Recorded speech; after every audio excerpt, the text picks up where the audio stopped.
In the heart of the Himalayas, Nepal is regarded as the gateway to the sacred peak of Kailash.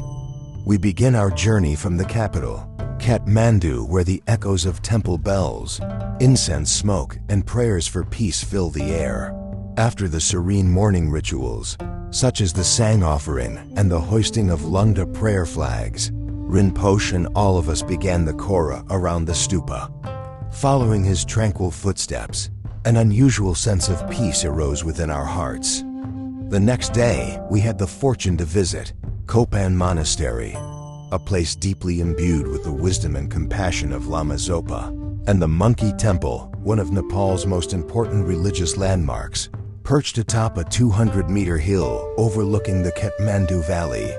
By a blessed karmic connection, we were granted the rare fortune to venerate the Heart Sutra preserved in Tamil.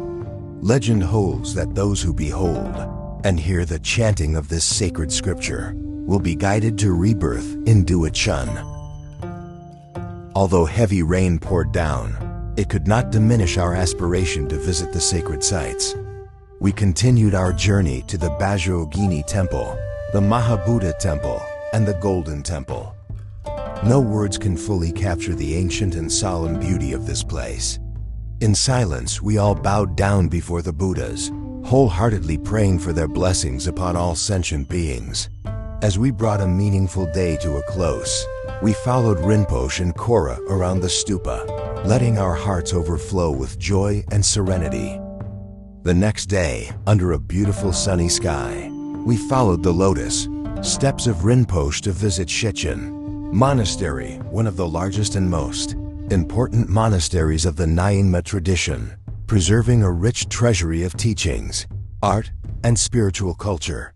To make the most of every precious moment on this sacred land, we continued our pilgrimage to the Asura cave in Pharping, the place where Guru Padmasambhava meditated and attained enlightenment. There, Rinpoche offered 1,000 butter lamps and raised Lungta prayer flags, dedicating prayers for peace to all beings as well as to the families of his disciples. The news that the visa process would be delayed caused great concern within our group, especially as some other groups traveling with us had already been forced to return home after being denied entry to Tibet. In that moment, all we could do was sincerely pray under the blessings of the Guru and the Buddhas, hoping to begin our journey as soon as possible. Rinpoche continued his unceasing Kora in silence, and the serenity radiating from him calmed our hearts, easing away all worries. At last, the joyful news arrived: our visas were granted. Filled with delight, the whole group set out by road toward the Nepal-China border. Along the journey, we crossed slippery mountain slopes with sheer cliffs at our side, yet our hearts remained unwaveringly directed toward Kailash, carrying with us boundless joy and faith. After a journey of nearly 1,000 kilometers from Kathmandu, we arrived at our first sacred destination in Tibet, Lake Manasarovar, also known as the Lake of Virtue, said to be under the compassionate care of Avalokiteshvara. By tradition, before beginning the Kailash Kora, every pilgrim must purify body and mind in this lake and receive the blessings of the Bodhisattvas and Dharma protectors to complete the sacred journey. Here, Rinpoche imparted profound teachings to us, his disciples, about what he regards as the most essential meaning of life. Then it's always smiling, always help each other, always not agreement each other. This is my request to you all. This is one of the most important. Hidden amid the rugged grandeur of the Himalayas, beyond a narrow entrance lies the meditation cave of the Great Master, Milarepa in Shagats, a space filled with sacred energy. Here, Rinpoche shared with us the story of Milarepa's handprint on the rock wall, and we joined him in a short yet deeply meaningful ritual. At last, after the long journey, the sacred Mount Kailash rose majestically before our eyes. Everyone was prepared for the 3 days of Kora ahead. Though concerns about health and the risk of altitude sickness lingered, we nevertheless took our first courageous steps with sincere devotion and unwavering faith in the Guru's blessings for this sacred journey. Day 1, from Darchen to Dirapuk. From Darchen, we drove about 4 kilometers to meet our porters, then continued on foot for more than 16 kilometers to reach Dirapuk. Along the trekking path, a gentle rain suddenly fell, as if to welcome Rinpoche. He walked slowly yet firmly, passing through stony trails winding between majestic mountains, with lush green meadows stretching on both sides and crystal clear, streams flowing gracefully. From him radiated a profound sense of peace, making us feel that each step was not only an outer journey, but also a deep inner pilgrimage, guiding us toward Kailash with unwavering faith and heartfelt devotion.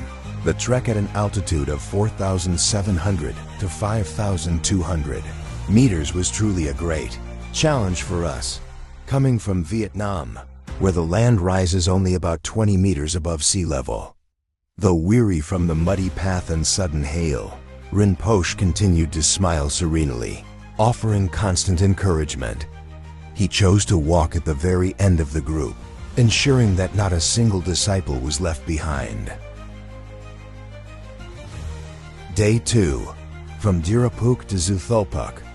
The second day of trekking is considered the most difficult and challenging stage of the entire journey, covering 22 kilometers at an average altitude of 5,200 to 5,630 meters.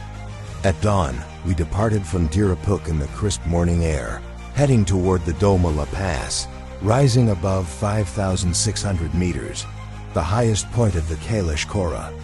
The steep path, strewn with rocks and covered in snow, made each step feel heavy. At times, it seemed impossible to continue as the thin air stole our breath. Yet seeing those pilgrims performing the 3 steps, one prostration amidst the freezing snow, their faces still radiant with joy, always ready to encourage us whenever we paused, gave the entire group renewed strength to press on through this arduous journey. Reaching the summit, we were awestruck by the breathtaking scene before us.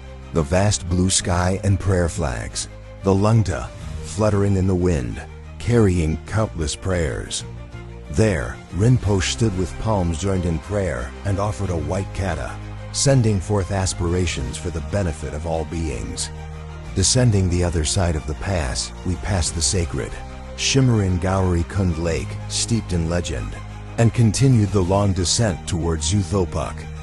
Though weary, our hearts were filled with joy, for we had overcome the greatest challenge of the Kailash Kora. Day 3, from Zutholpuk to Darchen. The final day of trekking around Kailash was shorter than the previous 2, covering only about 10 kilometers. From Zutholpuk, we followed the wide valley, with a crystal clear stream murmuring at our feet and the sacred silhouette of Mount Kailash slowly receding behind us. As the Kora came to a close, our hearts overflowed with profound gratitude. Gratitude to our Guru for his guidance, gratitude to the Buddhas, Bodhisattvas, and Dharma protectors for their blessings, and gratitude to our own body and mind for enduring the challenges with resilience. Completing the Kailash Kora was not merely a physical journey, but a deep inner pilgrimage, opening the way to unshakable faith and profound purification. We returned to Nepal at a time when unrest was breaking out across the country. Yet, despite the turmoil outside, each disciple carried deep within the Guru's teachings. With this in our hearts, we knew we could smile with serenity as we faced whatever challenges lay ahead.